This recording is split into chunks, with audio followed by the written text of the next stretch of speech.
Hello, everyone, and welcome to the Worklingo Podcast, your go-to spot for mastering the English you actually need to succeed at work. I'm Mike. And I'm Sarah. We're so glad you're here. Today, we are tackling one of the scariest places for English learners, the conference room.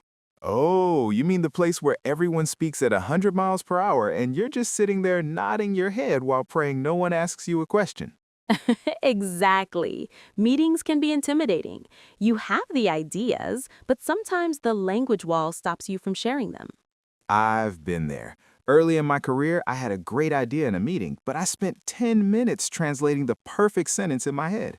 By the time I was ready to speak, the meeting was over. That is so common, Mike. That's why today we're sharing the traffic light system. It's a simple mental tool to help you navigate any meeting with confidence. I love this metaphor. Let's break it down. Sarah, what is the green light? The green light is for when you agree or want to support an idea. In English, we don't just say yes. We use phrases like, I'm on board with that, or I second that. I second that. That's a great one. It's professional and quick. It shows you are listening. Exactly. You're keeping the traffic of the conversation moving forward.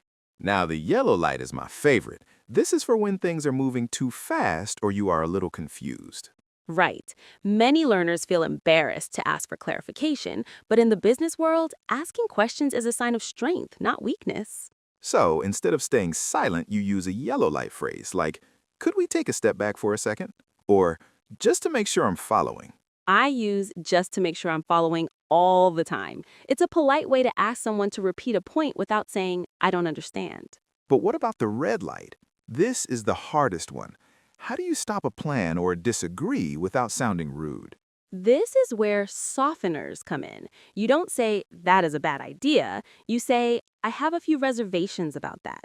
Or let's look at this from another angle. Reservations. That's a high-level word. It basically means you have some worries or doubts, right? Exactly. It stops the traffic safely so the team can discuss the risks before moving forward. Those traffic lights are going to be a lifesaver.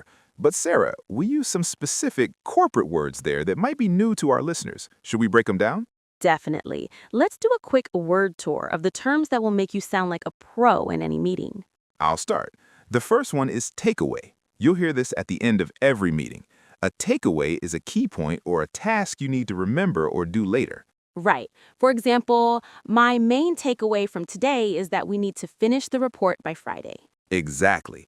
And what was that high-level word you used for the red light? That was reservations. In a meeting, having reservations doesn't mean a dinner booking. It means you have some doubts or concerns. If you say, I have some reservations about this timeline, you are politely saying, I think this is too fast. That's so much more professional than just saying, I don't like it. Let's talk about another one, circle back. This is a classic office phrase.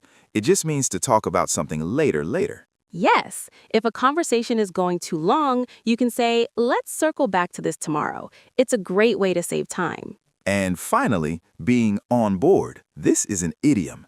If you are on board, you agree with the plan. You're on the ship and ready to sail with the team. I love that image, everyone on the same ship. So listeners, now that you have the vocabulary, it's time for your Worklingo challenge. Here it is.